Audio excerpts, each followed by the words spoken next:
সুপ্রিয় সুধী, আমি ধারাবাহিকভাবে যে কাজগুলি করে থাকি আমাদের চ্যানেলগুলির পক্ষ থেকে সেটা আমি করে যাচ্ছি।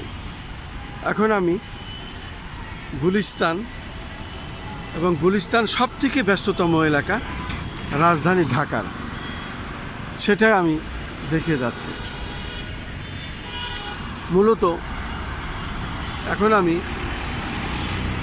গুলাবশাহ মাজার এলাকা, এবং গুলাবশাহ মাজার এলাকায় আমি দেখতে পাচ্ছি দূরপাল্লার অনেক পরিবহন চলছে, কিন্তু পরিবহনে সেইভাবে মানুষ নাই, যাত্রীর অভাব।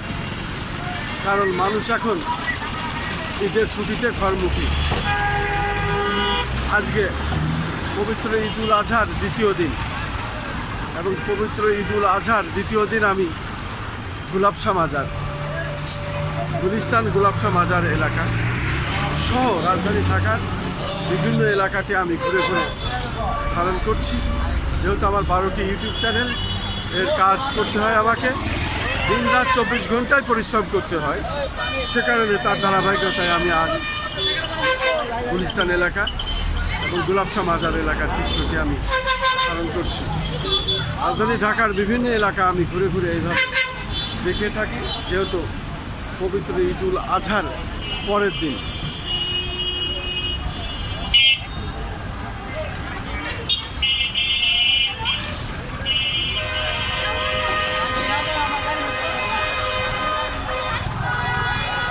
ভাড়া কম, ঈদের ছুটিতে সব বাড়িতে মানুষ। ঈদের পরের দিন আজকে আমি দেখতে পাচ্ছি রিক্সাওয়ালাদের ভাড়া নাই, সব বসে বসে আছে, এবং বাসেও লোকজন নাই, যাত্রী নাই। বাস চলছে কিন্তু একদম ফাঁকা। রাজধানী ঢাকা এখন ফাঁকা,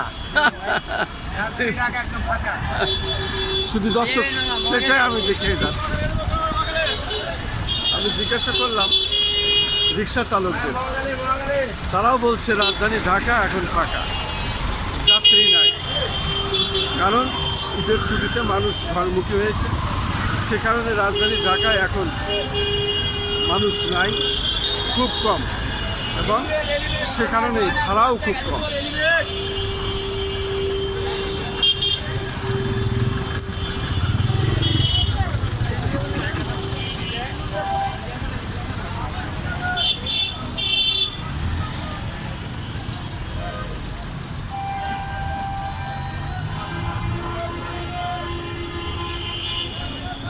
রাজধানী ঢাকা গুলিস্তান গুলাবশাহ মাজার এলাকা।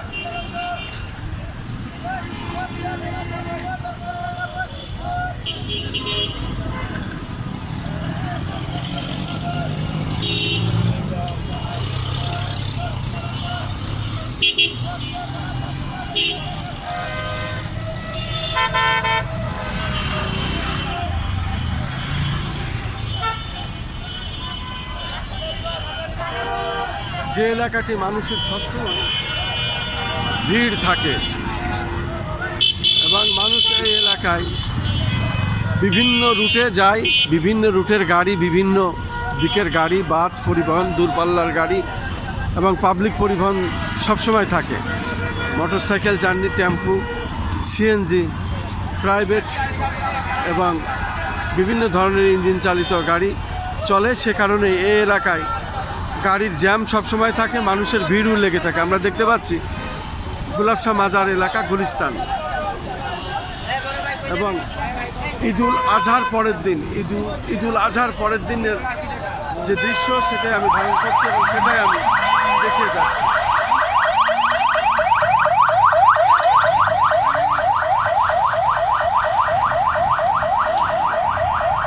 আমি যেটা দেখছি সেটাই আমি দেখে যাচ্ছি।